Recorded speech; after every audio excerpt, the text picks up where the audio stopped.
my friends, welcome to a Walking with J.Beau, an almost daily walking vlog.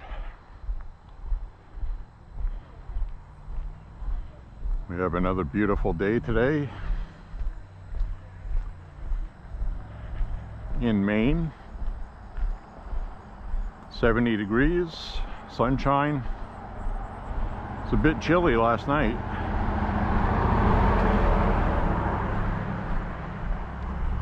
Went down to 43 last night.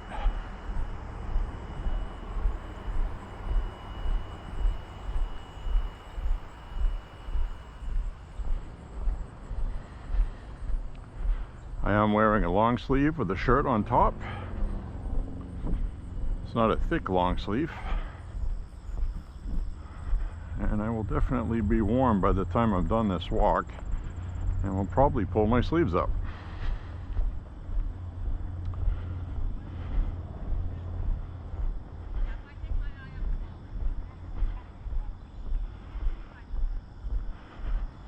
But anyway, it is a nice day.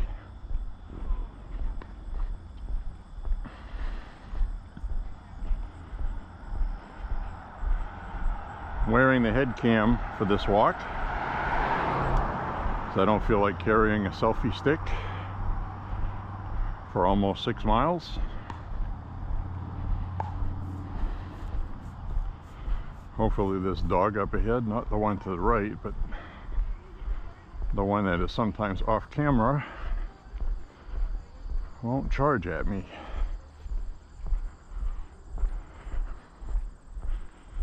We'll see, won't we?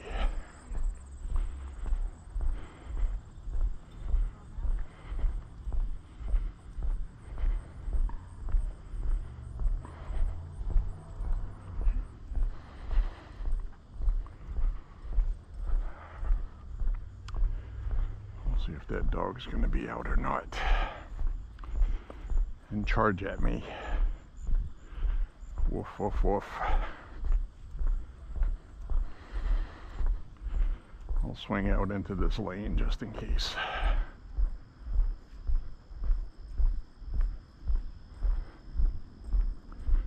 Nope, not out here today.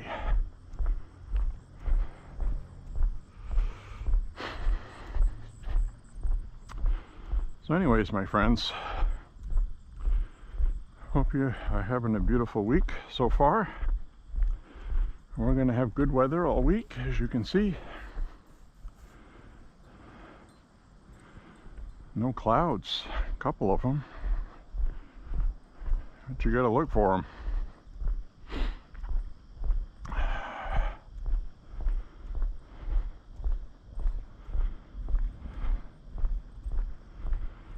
So it looks like people's lawns have turned a little more green, because we had a couple of days of pretty heavy rains at time.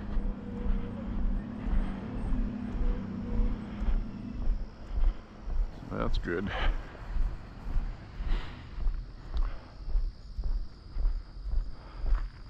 Not sure really what to talk about today. I'll get into some political stuff a little bit later, but I watched a movie last night that really has me thinking. And the movie was called Leaving Everything Behind.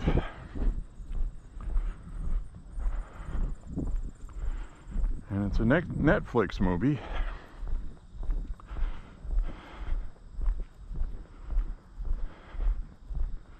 Stars Ethan Hawke and Julia Roberts and some other people, and it's kind of a doomsday type film. Not kind of, it is. And it was an interesting one because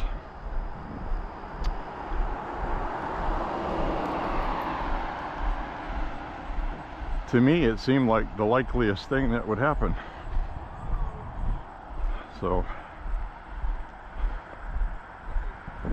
we'll see. But what was interesting about it is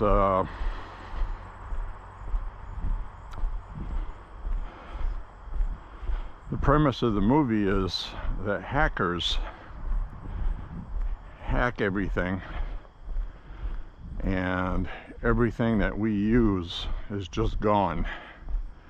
Internet, phones, even TV, everything's gone.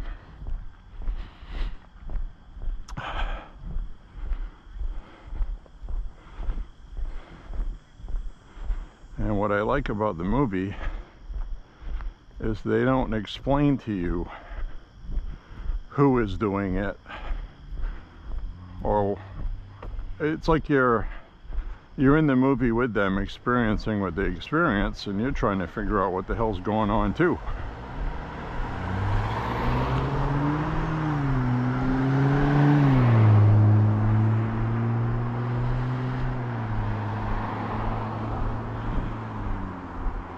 It was well made, and it's one of these movies that I had on my radar to check out, and I never got around to it.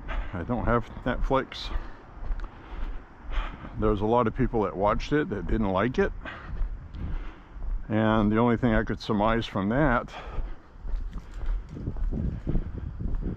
is they didn't like it because it didn't explain everything to them.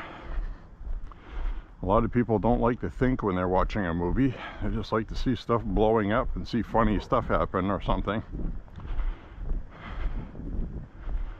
That's the only thing I could think of.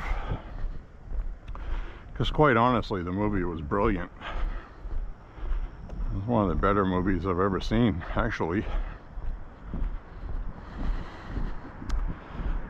Leaving everything behind. And it made me think a lot about what happened in 2020 in the big cities with the rioting, and how easy it would be for everything that happened in the movie to actually happen. So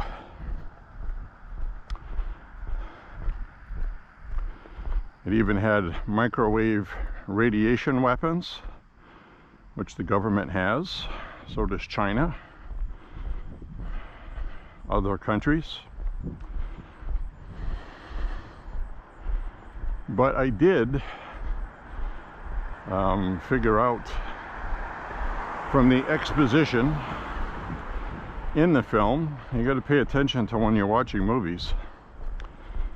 Exposition is something that they intentionally let you see or hear because it has to do with the plot line, and it's information that you need. So I'm guessing some of the people that didn't like the movie missed those.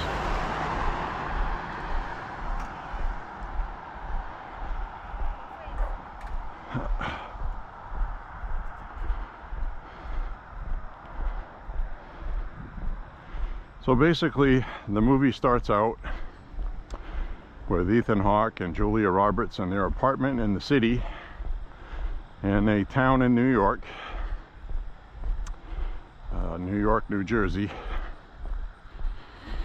and kind of a small apartment, and they're both working. He's a professor and she is some kind of salesperson. Anyway, she just inexplicably one day looks out the window and says, you know what? We need to book a vacation. We need to get away for, you know, whatever their vacation is, a week or two. So they rent a house. And they go to the house. It's out on Long Island. Pretty secluded, nice area, wealthy area. And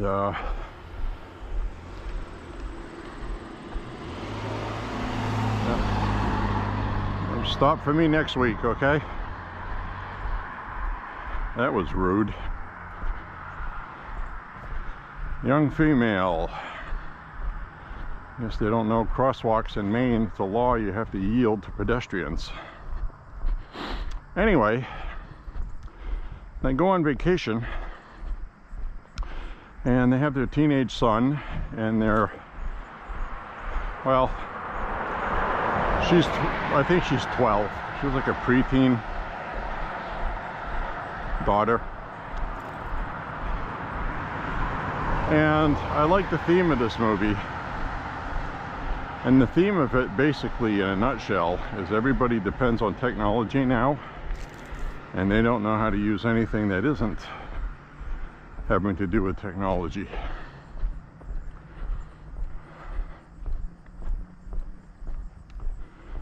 In other words, they wouldn't know how to survive without GPS, Google, apps, texting.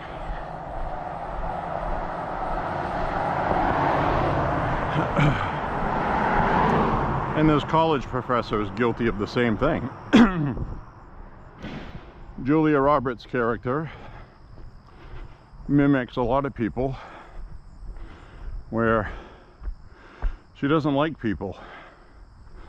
She doesn't like other people. She thinks everybody's bad, evil, not good. And I kind of feel that way. There are a lot of people that are good. There's also a lot that are not good. And it's okay to feel like that about people. So, beautiful sun, look at that.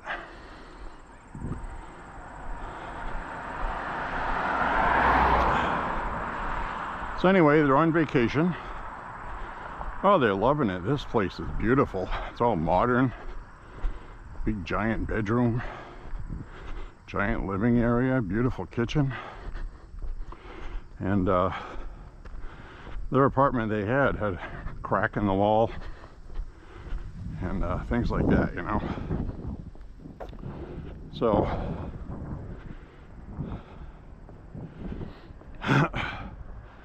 then they're at the beach, and the little girl is, I think something's wrong with that tanker, that boat. You can see a boat out there. It's a big tanker, oil tanker, and it's coming towards the beach. Still out in the distance, but I think the girl just intuitively knows something's not right, and the adults are like shrugging it off. That couldn't be something bad. You only see stuff like that in movies. So the tanker keeps getting closer and closer, and then they realize it's not going to stop. It's headed right for the beach. These tankers are huge. I mean huge. So, and the tanker ends up running aground right up on the beach, pushing all the sand up, and people running off the beach for their lives. So they're like, wow, that was weird. And they, you know, of course the people on the beach record it with their cell phones. And the son uploads it to social media, like people do, you know. And then they lose the internet. They lose the phone. Nothing's working. I mean, nothing's working. So they're trying to figure out what's going on,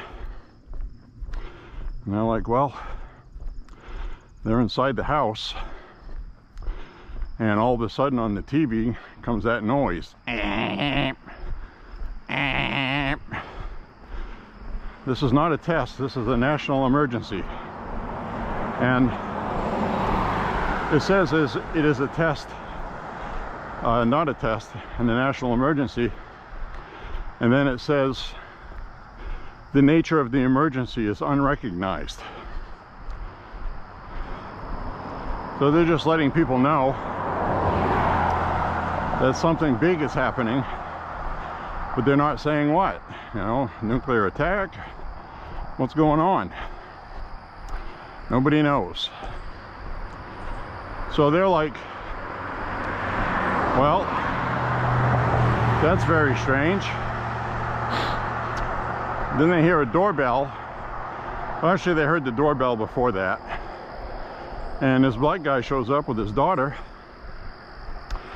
claims that he owns the house. I'll save you the whole runaround on that. He does own the house. He's pretty wealthy. He's involved with the symphony. He's also a financial guru. And he's there in the living room. And Julia Roberts is not getting along with them at all, because she really had her heart set on this vacation. This guy comes in and said something's going on, I don't know what, but I wanted to check on the place here, which was partially true, partially untrue.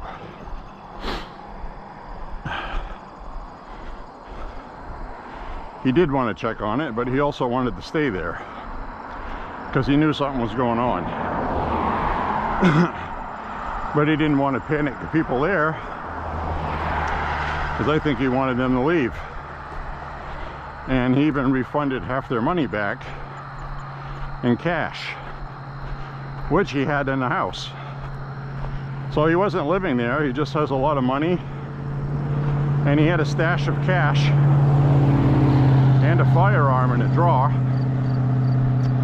in the liquor cabinet, which he had locked, and he had the keys to it. So they're standing there watching this emergency. Now this black guy is waiting for his wife. She was supposed to be coming back on a plane, and he has a phone full of sent text that say not delivered underneath it. He's trying to ask if his wife is okay. Have you landed? Are you, you know, where are you? No answer. So he's already panicked and knows something's wrong, but he's trying not to panic his daughter. And because of that, he's not being completely truthful with Ethan Hawke and Julia Roberts, because he's trying to downplay. But it seems he knows something about what's going on. They eventually pick up on that. And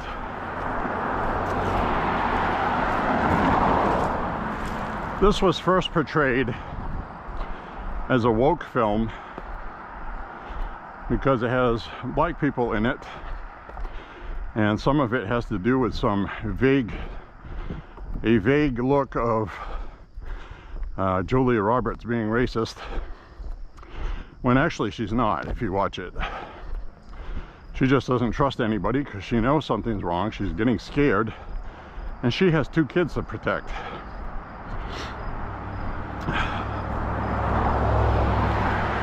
So anyway, as soon as his daughter starts making commentary about blacks being victims, he cuts her off, you know, like, hey, that isn't what this is. Relax. We're all in this together, whatever it is. We got to figure this out. So that's where the movie goes. So he says, well, there's a neighbor a few miles up the road. I'm going to go check on them. You know, maybe they heard something.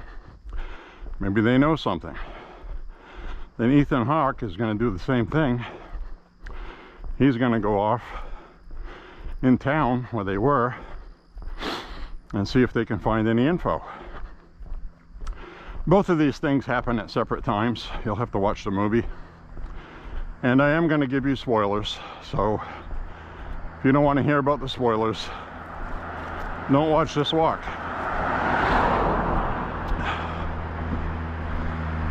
But I think it would still be an interesting movie even if you knew the spoilers, because it was made very well. I'll definitely be watching it again. So, and I'm not going to give you all the details about things that happen in the movie. You know, keep it interesting for you. But Kevin Bacon is in there as a townie who's kind of a prepper. He's got guns, he's got medicines, he's got ammunition, he's got supplies to try to get through a little while of whatever this is, and he wants to keep it. So anyway, first part of it, where Ethan Hawke's character goes out to find people and what's going on. He's driving down this road, and there's this Hispanic woman, doesn't speak English. She's going 1,000,000 miles a minute in Spanish, and he can't figure out what the hell she's saying. And he's trying to get her to calm down and trying to tell her, I don't have any phone service. She wants to call somebody, it's obvious. He said, there's no phone service. She's getting very hysterical, and he's a good person. He wants to help her. But he's also thinking about his family, the 2 kids and his wife, and he has to take care of them first. So he starts rolling up the window and says, I'm sorry, I have to go, I'm sorry. Now, she needed his help. We don't know what she needed. There's no subtitles for Spanish in what I watched. So I don't know what she was talking about. If you understand Spanish and what she was saying, then you'll know what she was saying. And that's what I liked about this movie. They didn't explain anything to you. So everybody's watching it with their own viewpoints, their own set of morals. And I immediately told myself that if I was alone on that road and she needed help, I would help her. But if I had a family waiting for me to come back, and we're trying to find out what's going on so I can better save my family, I would roll the window up too and drive away, just like he did. So it's one of those kind of things. Everybody's situation is different. So anyway, he drives off and leaves her there, and then this airplane, a drone, it's a drone. We don't know if it's a military drone or what kind of drone it is, but it looks like a military drone. It's pretty big. It's got propellers on it. Unmanned drone. It's dropping leaflets. So you're watching it drop all these red things, and you're like, what is that? Flower petals? Some kind of chemical warfare? What are they dropping? Turns out it's leaflets. The leaflets are all in Arabic. So you're watching this and you're going, ah, okay. Now we know this is something really bad having to do with warfare. So they don't know what the leaflets say. They're all in Arabic, they're not in English. Well, that's odd. Even when we dropped pamphlets in Germany, we dropped them in English and German, so people understood, and US soldiers knew what they were. So this was just Arabic. And the son later on in the film recognizes the Death to America part that was on the pamphlet, because he plays video games, and sometimes you have these military style point of view shooter games. And he goes, I don't know what the rest of this says, but he goes, that says Death to America. I'm sure of that. I've seen that. So anyway, Ethan Hawke manages to find his way back, obviously, because I just said there was a pamphlet later on in the movie. The kid deciphers at least that part of it. So Ethan Hawke makes his way back car coming here. These branches are sticking out, so I'm going to wait till the car goes by. So he ends up getting lost because his GPS, he doesn't have GPS. When he drove there, he relied on GPS like everybody does. Nobody has any maps anymore. And but anyway, he makes his way back. Doesn't tell anybody he was lost because he's embarrassed. But he ends up socializing with the daughter later on, and they're smoking weed, getting high. And you know, because in New York it's legal to vape, and vape weed as well, I think, THC. So then he confesses that that girl needed help, and he didn't stop, and he feels bad about it.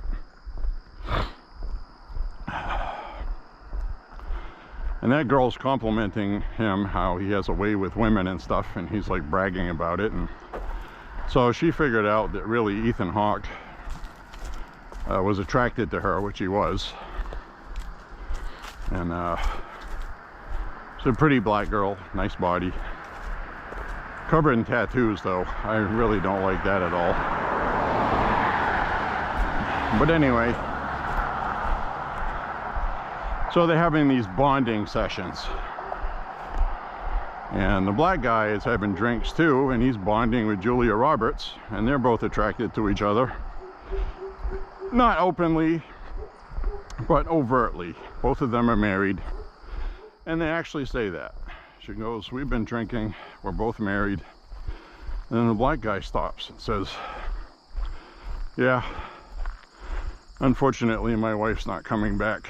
And he starts getting upset and his eyes tearing up, because he knows. He knows because earlier in the film, which I didn't tell you yet, he goes to a neighbor's house that Kevin Bacon had told him was rumored to do some contract stuff for. There's another neighbor that, because Kevin Bacon's character is a contractor. He said he had a contact who built, you know, some doomsday bunker crap, he said, for somebody. And that was a house earlier in the film that the youngest daughter was looking at and wanted to go over to, but the older son did not want to. They said they should head back, and they did. So she wanted to go there. And it turns out that would have been all of their best decision to do that, because there was a bunker there with its own power supply, water, canned food for months, and a TV, entertainment center, a whole wall of video stuff they could watch. But you know, all of that stuff would be temporary anyway, because somebody's going to find it, because there's a big vault door on the outside of it. Somebody's going to break into that that's desperate. So anyway,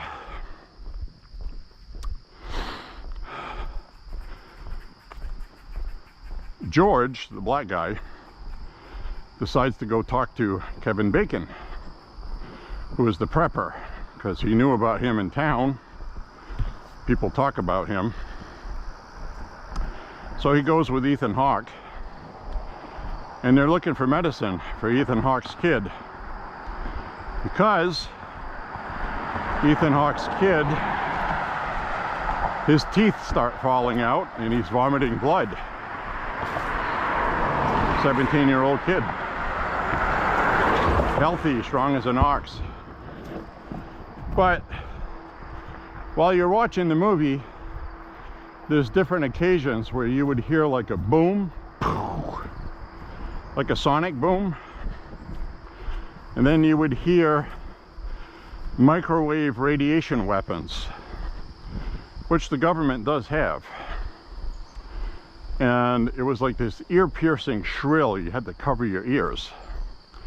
So that happens 2-3 different times in the movie, and each time is more severe, stronger. So that's what caused the kid's teeth to fall out.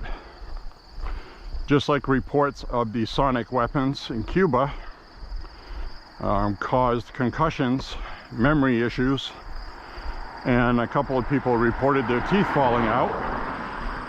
Some teeth, not all of them. So, radiation damages the blood vessels to the teeth, and your teeth fall out. That's the same kind of thing you get from radiation sickness. So that kid got irradiated by these weapons, and it was a matter of time before he was going to die from radiation sickness anyway. So you're watching this and you're trying to figure out, and they don't tell you that's what it is, but I know that's what it is because I know about that stuff.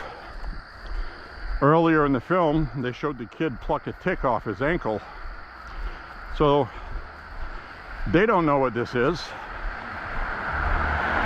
So they're going to go to Kevin Bacon's to get some medication for antibiotics because they think it's something to do with the tick. And I think Kevin Bacon knows it's not a tick bite, but he plays along with it. And again, they don't tell you that's what he's doing. I'm just assuming that from my version of watching it. And basically he told them to get the fuck off his land. Get out of here. He goes, I got my own stuff to take care of. This is your problem, not mine. And Ethan Hawke gets in between the black guy and Kevin Bacon, who pulled guns on each other. Said, look, I don't care. I am doing exactly like you just said. And he looks very scared, and he's being honest with him. He goes, I'm a poor excuse for a man. I don't know what to do. I don't know what to do in this situation, but I know I have to do whatever I can to save my son. And he looks at him with very truthful eyes. And Kevin Bacon finally gives in and says, all right, because Ethan Hawke said, this is the money that was refunded for renting the house. I'll give you $1,000. I don't even know if it's worth anything anymore, but all I know is I got to do something to help my son. And I think Kevin Bacon knew that this wasn't anything associated with ticks, and he was giving him antibiotics for nothing that weren't going to do anything to help him. So anyway, he gave him the medication because I think Kevin Bacon realized that this is turning into more of a problem than it needs to be. I'll just play along with it, give them the medication. They can go about on their merry way. Hope I never see them again. So that's what he does. And that's the last time you see Kevin Bacon in this movie. But he told them while this was happening that there was a neighbor who probably has a bunker, and they should probably go check out over there because Kevin Bacon has a bunker too. He's a contractor that does building, and he built himself a doomsday bunker under his modest little house. So anyway, they shrug it off like, we're not going to go do that. You know, we're going to go back with our family, and surely the US government knows something. Somebody's doing something about this. Which is the other aspect of this movie. People rely on the government to fix their problems. What happens if the government is gone? So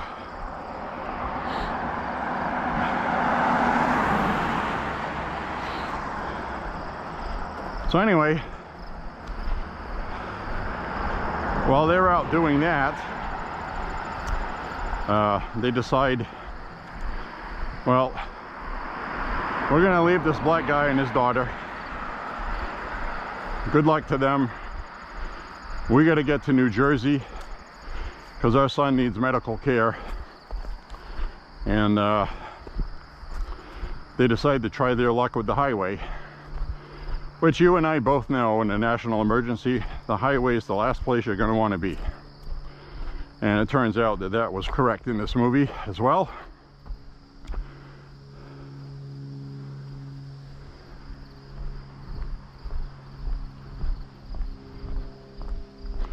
So anyway, they get on this highway and they notice like this backlog of cars choking up the highway. And they can't see past their immediate viewpoint. I'm like, okay, well, that's weird. So Julia Roberts gets out and starts reading the stickers on the cars. They're all new cars. They still got like dealer stickers on them. They're all self-driving cars. There's no drivers. So you don't know why that happened, who did it. It's just, that's what you're seeing. My thought was, okay, well, somebody's controlling these cars. And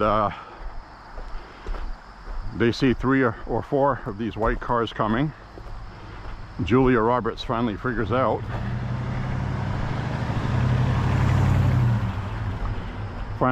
out that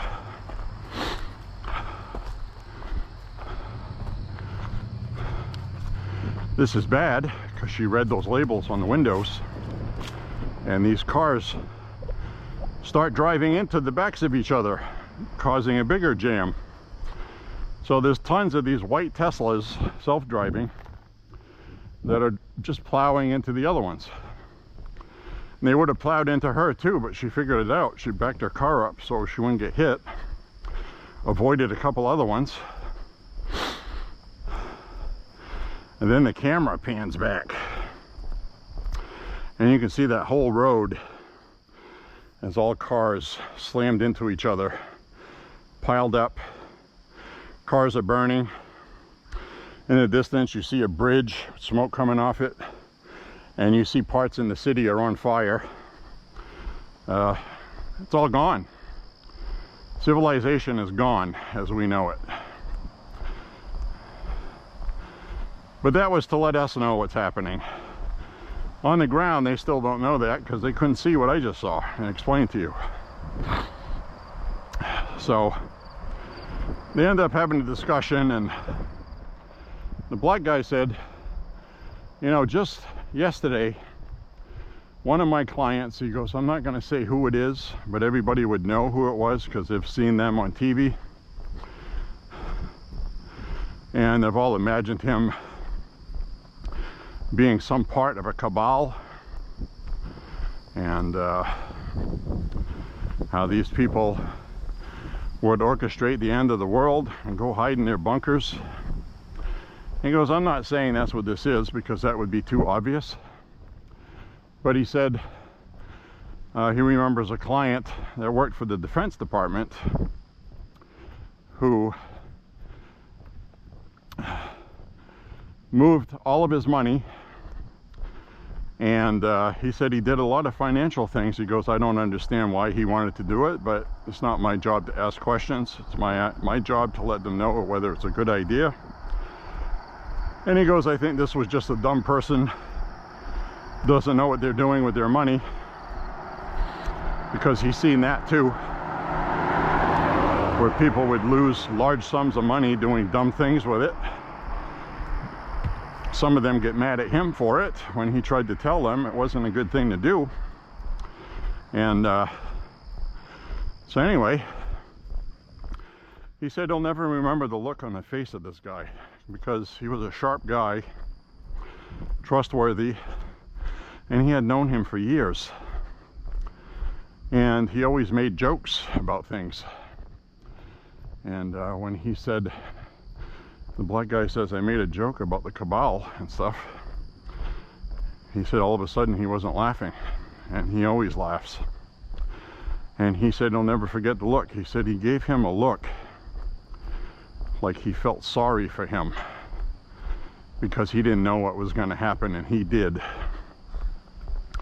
So he kind of put things together where this all ends up being a military operation done by our own military. Our own military did that because the United States was getting out of control.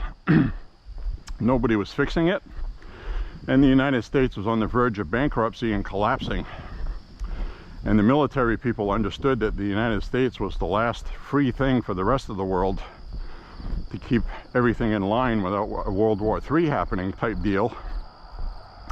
Again, they don't explain any of this to you, but Kevin Bacon earlier in the film said that somebody he was talking to before this, just as this was starting, said that pamphlets like that were dropped on the West Coast, and he said they were North Korean, or could have been Mandarin or Chinese or something. He said, I don't effing know. So we had the Death to America ones here on the East Coast, and on the West Coast they had the Chinese, Mandarin, or North Korean pamphlets dropped by drones for psychological warfare. None of those were English either. So 2 + 2 tells you that they don't want English on it. They want the fear factor from it. They don't care if anybody here understands what it says. It has to do with fear and intimidation and panic. So anyway, we figure out watching the movie, at least I did, that this was a psyop by our own military. Because not only was the phone and internet and everything not working, as well as communications like TV, the government system is supposed to take over. And it was starting to, but that stopped also. So the satellite systems were all gone too, because the black guy found a sat phone, which is always supposed to work with a satellite. So these hackers could shut everything down here, but a sat phone will still work. So, and it didn't. So the satellites were out too. So the military was flying around doing things over the city, which we saw towards the end of the movie. And all you could hear coming out of the city was guns shooting, explosions, buildings collapsing in New York. And it was all hell broke loose, everything. And it turns out it was an internal coup d'etat, civil war, instigated by the military to save ourselves from ourselves. And you can argue about whether or not that was bad, good. We all look at society and we say, well, this is going to hell, it's never coming back. I mean, I love my country. Are we ever going to have our country back? Then you have people in the military with families thinking the same thing, and they actually have their hands on the controls to do this stuff. Would you not be tempted? You know, it's a horrible, evil thing, because you know hundreds of million, 100 or 200 million people are going to die that you are responsible for with other people. But what if that means the United States survives, and the 4 or 5 billion people that would have died in the world end up not dying because you did that? What is an acceptable sacrifice, I guess is my point. But this did turn out to be a military operation. It's never explained to you in the movie. That's just what I came up with watching it. Maybe you'll come up with something different. I don't know. Maybe you will believe in your version of it that it was an axis of evil, the Middle East teaming up with Russia, China, and North Korea, and we were actually experiencing a pre-invasion tactic where they disable our satellites, because the Chinese do have anti-satellite weapons. So do we. That's what the Space Force is for. They said the future of combat is going to be most important in space, because that's where GPS guides all our missiles, munitions, everything. And for a while we didn't really have anything up there to protect it. And they're doing stuff up there right now that we don't know about. So there may very well be EMP weapons that you can aim at a city and knock all the power out, and your cars won't work, batteries won't have electricity. it would be madness and chaos. So anyway, if you're interested in that movie, it's a Netflix movie. You'd probably have to rent it. I don't have to do that because I have ways of watching what I want to without paying for it. I don't have to download it. I can just stream it. So that's my business. I'm not going to talk about on here. But anyways, it isn't illegal. You just have to know where to go and how to do it.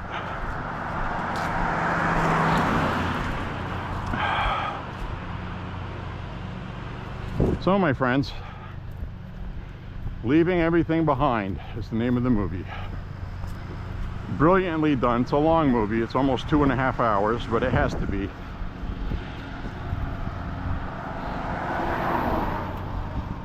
So basically, part of the movie that caught my attention also was this 12-year-old girl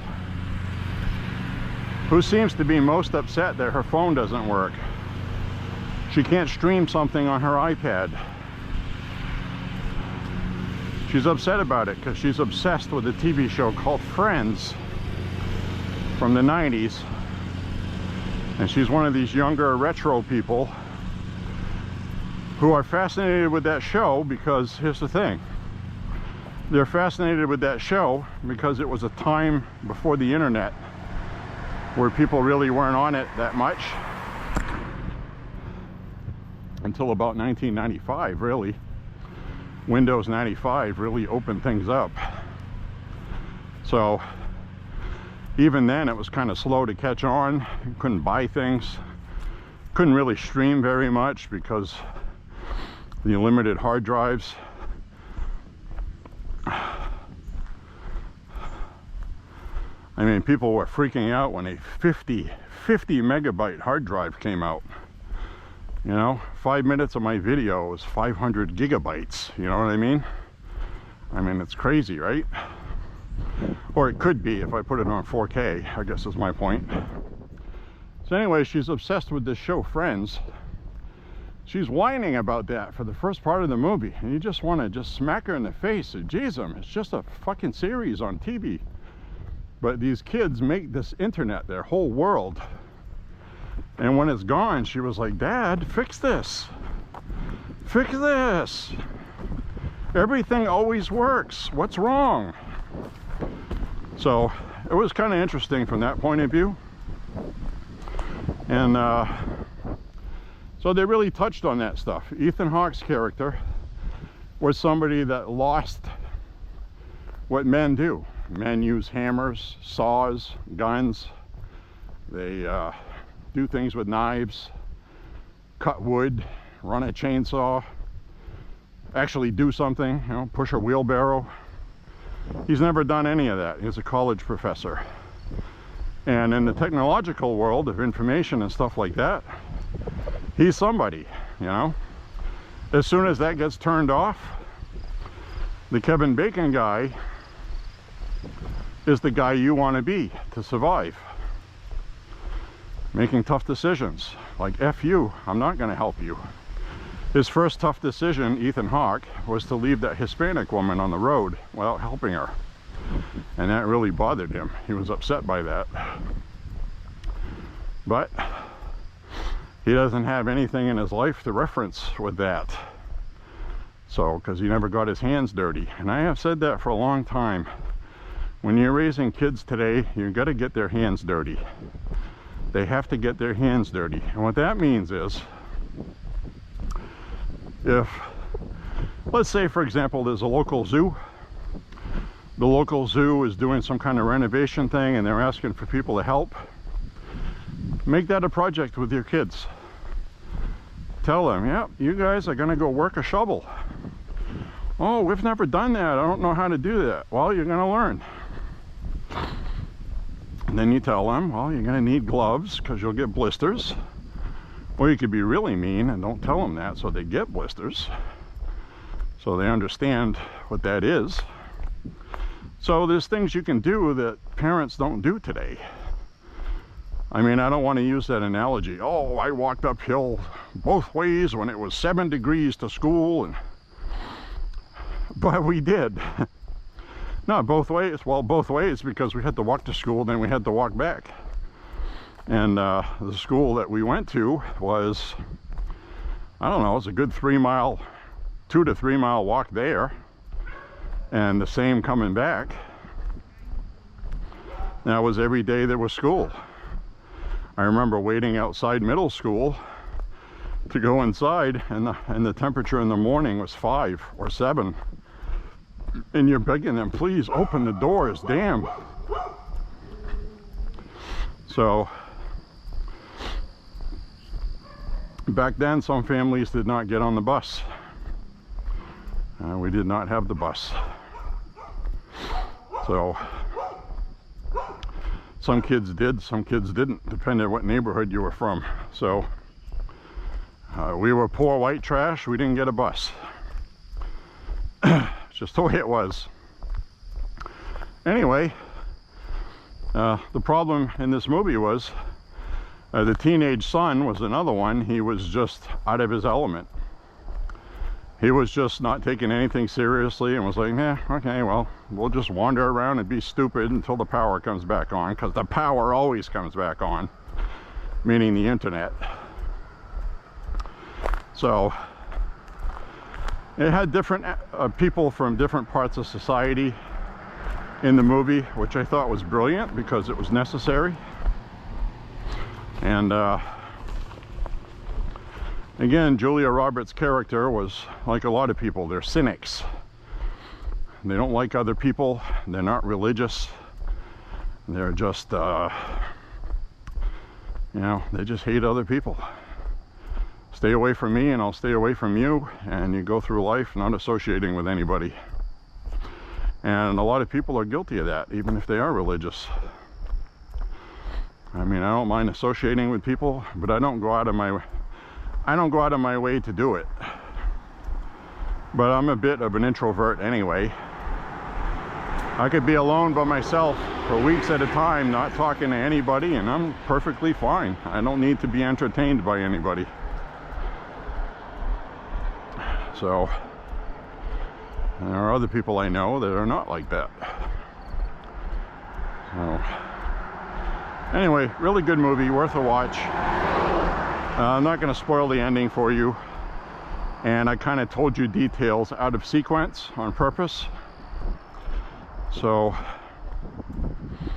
but there is one scene towards the end of the movie where you're seeing bombs going off in the city in New Jersey, buildings collapsing in New York, and you can see them on the horizon. And that's when you really realize that something really bad happened, the worst happened.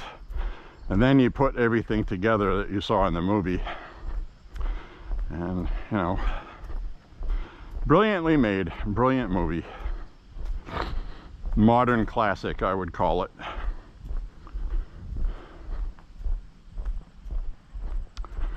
So, we just spent half this walk, a little over, talking just about that movie. But that's what you get when you're walking with J.Beau, whatever's on my mind while I'm walking.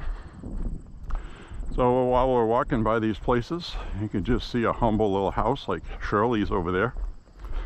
And, you know, you might even say that, you know, who knows?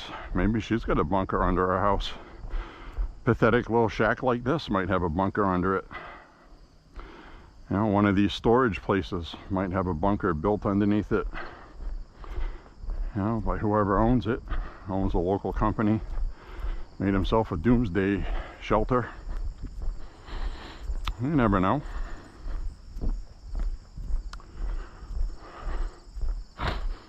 Something like that would be very important when everything goes bad, though.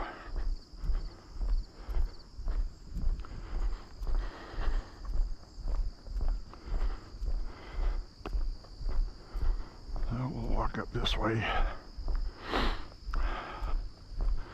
Nuclear holocaust, though, there's not much you can do or any place you can hide, even if you have a bunker, unless it's really been radiation proofed, lead lined, self-sufficient with air infiltration that's good enough for radioactive air. That's pretty much that's going to be a tough one. But it makes you think though, because people like Elon Musk, Bill Gates, Mark Zuckerberg, all of these world's richest people all have bunkers they have had built. It makes you think, you know, and I think that's what premised this story. You'd be like, why are they having all these built? What do they know that we don't? Why would they need that? Well, one, you know, when you're worth $100 billion, spending $300 million on something like that really is not very expensive for you. So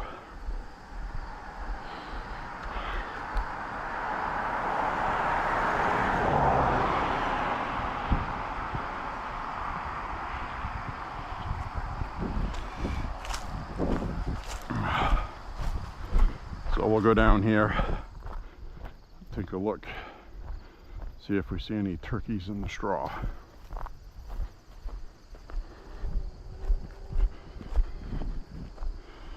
We came through here once and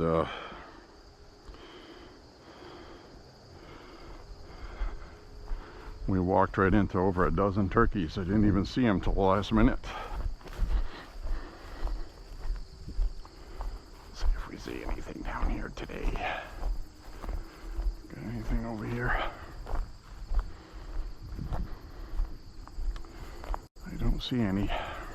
Let's walk over this way.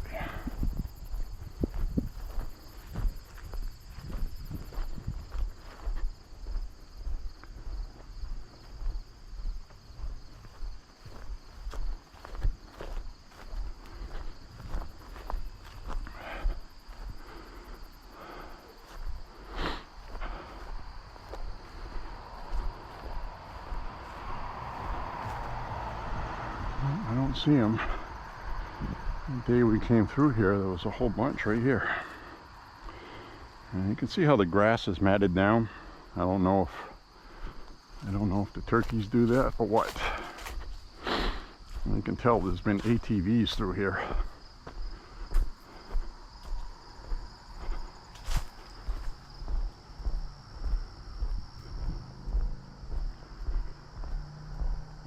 The sunflowers look nice.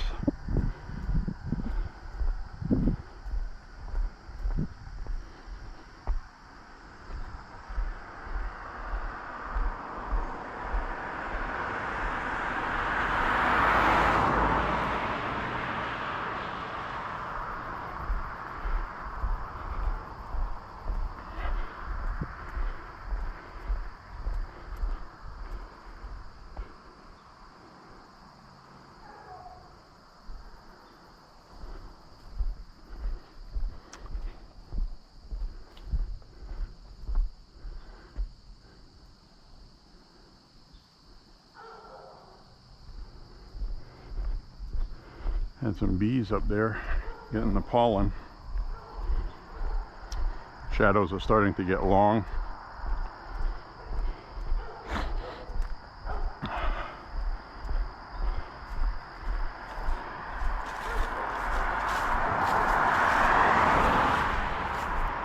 Somewhere around 5 o'clock.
Just change the battery. Walk down this way.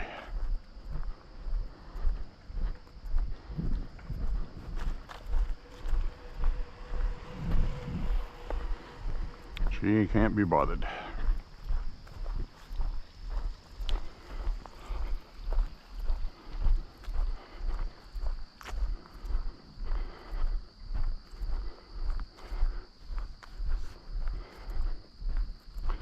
See what I mean? People are just not friendly anymore. She didn't trust me. Because there's a lot of men out there you can't trust. That's why.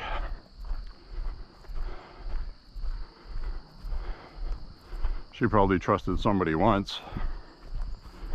And they either scared her or made her feel nervous or something.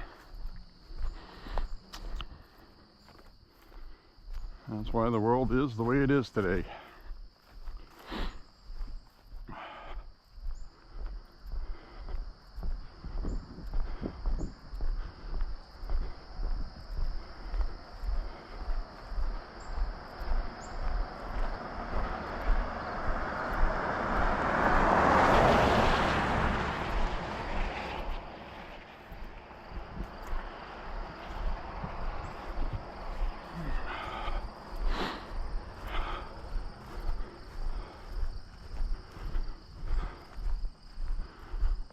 This guy up here walking a dog. Cross over. I always cross to the other side when somebody has a dog. Almost always the dog is fine, but not always.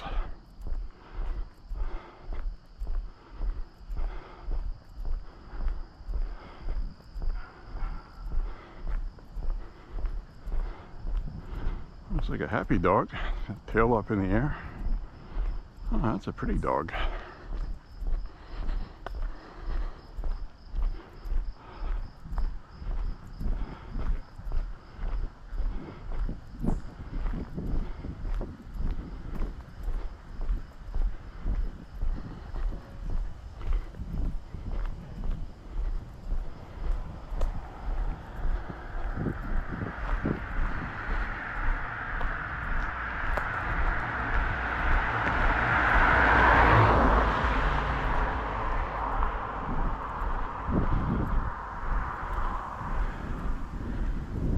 I just got a little over 4 miles, and I'm surprised that battery died so quickly. That was in it. The other one started doing that too. That's when it started dying.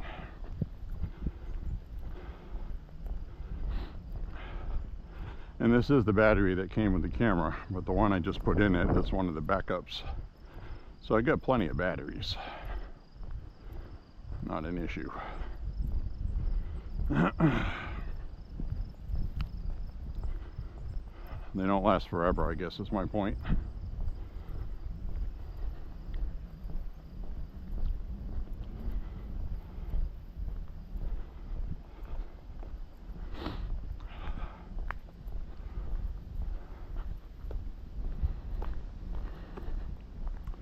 Very nice day today. All the way around. I'm wearing a long sleeve shirt and I have a little bit of a sweat from walking, but it's not miserable. It's not hot. It's kind of just right. So.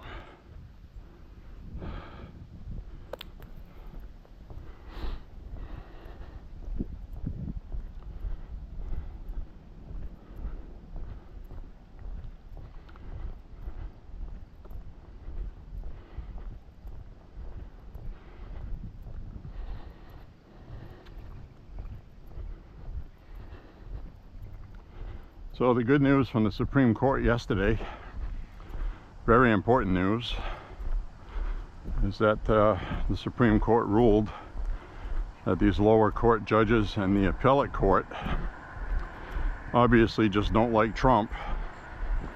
So the Supreme Court said that Trump can send federal officers anywhere in the country he wants to. to do anything that needs to be done for the federal government with regard to immigration. So now ICE can go into any sanctuary city and arrest whoever they want with no legal guff from the mayors. So that has been officially put to bed, and anybody obstructing ICE will be arrested and charged with obstructing federal process, federal officers obstructing justice. That includes any mayor, that includes governors.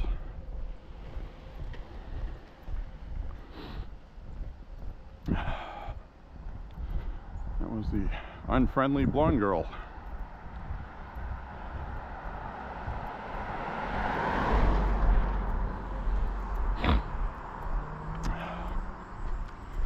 So that's official. They can go do what they want now,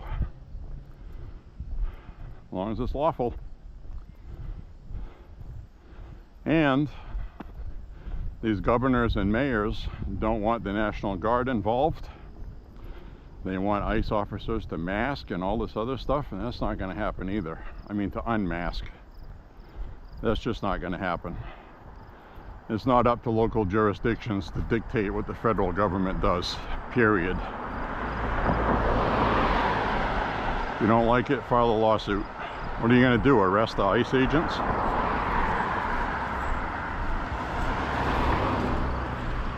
That's not going to happen. So, like with the rest of the Democrats, they're going to cry and have a hissy fit, and they're going to lose. Because nobody is above the law. The law is the law is the law.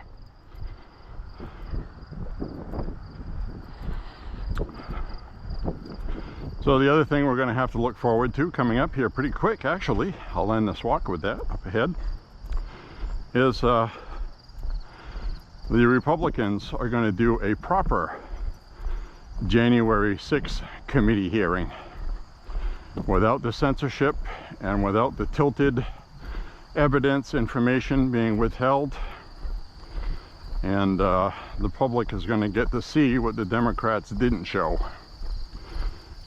in their sham committee they had that edited Donald Trump's videos. They showed out of context videos as evidence at a trial, aired by all the networks. None of the networks, I bet you, I already know already, they're not going to cover the Republican one. But what else is new? But the information will get out there. And they did really nasty things, like Trump's speech he gave. He told everybody to peacefully and patriotically make your voices heard. Go protest. You have a First Amendment right to do that. They cut that right off his speech. They didn't even show it. They didn't show video of the Capitol Police moving barriers, waving people into the Capitol, which they did. We've all seen those videos, but sadly a lot of people in the country didn't, because the January 6th committee, which was supposed to be fair and balanced, an unbiased, bipartisan committee with 2 or 3 Republicans on there who really are not Republicans, and they're literally no longer Republicans because they did that. So Republican voters know they were crooked and dishonest. So all this stuff is going to come out. The Democrats have chosen Eric Swalwell. Eric Swallowswell to be their guy in the committee to raise a fuss. He's going to turn it into a circus. He's going to interrupt people while they're talking, including the committee members that are Republicans. And he's just going to be belligerent, like Booker and Kamala Harris did for Kavanaugh's confirmation. Swalwell is one of the people that leaked classified information. And guess what? The Democrats leaked the Epstein birthday book because Congress was given the evidence from the Epstein estate And the Democrats leaked the birthday book. They're the ones that leaked it in the Wall Street Journal. So there you have it. It's pretty much been established that's not Trump's signature, and if you read the damn thing, that letter that Trump wrote, it's so forced and made to fit the current narrative, it's almost embarrassing they would try to pass that off as legitimate. I mean, it's a joke. It's definitely fake. But it has been released, and since the Democrats leaked to that, the Republicans released all the documents that were released, which includes Epstein's will, if you want to read it. It's all on the government website and PDF files if you want to read that stuff. So the Democrats, all they have is dirty tricks, cheating, and they're going to lose on this one because we know what the truth is, and there's so much evidence that they just never showed. They just never showed the evidence in their first committee hearing they did. And I completely tuned out of that. Didn't even bother with it. So anyways, my friends, thank you very much for walking with me today. And this is how I dress when it starts getting cooler. I get the long sleeves. And pretty soon I'll have leggings underneath these pants for when it's 40 degrees or whatever. But anyways, my friends, stay safe. Say a prayer for Trump and the country. Pray for the Republican Party to come out ahead. Today, John Thune put the ball in motion to break the filibuster that Chuck Schumer has been using to obstruct every single nominee of Trump's low-level, low-tier nominees. Ones that they just did a simple voice vote in the past. This is the first time in our history that 0 have been approved for a sitting president. So he's getting rid of the filibuster, and Chuck Schumer was like, better be careful, what goes around comes around. In other words, we're going to use it on you. This is the same party that tried to get rid of the 60-vote filibuster when Biden was president, so they could cheat and pass whatever they wanted with a simple 50 vote okayed by Kamala Harris as the tiebreaker. That didn't work for them either. So, but here's the good news. I fully expect the Republicans to win the Senate next year at midterms, which means we'll have a Republican Senate for quite a few years, I think. Maybe even longer than that, because the Democrats really are not setting the world on fire with policy.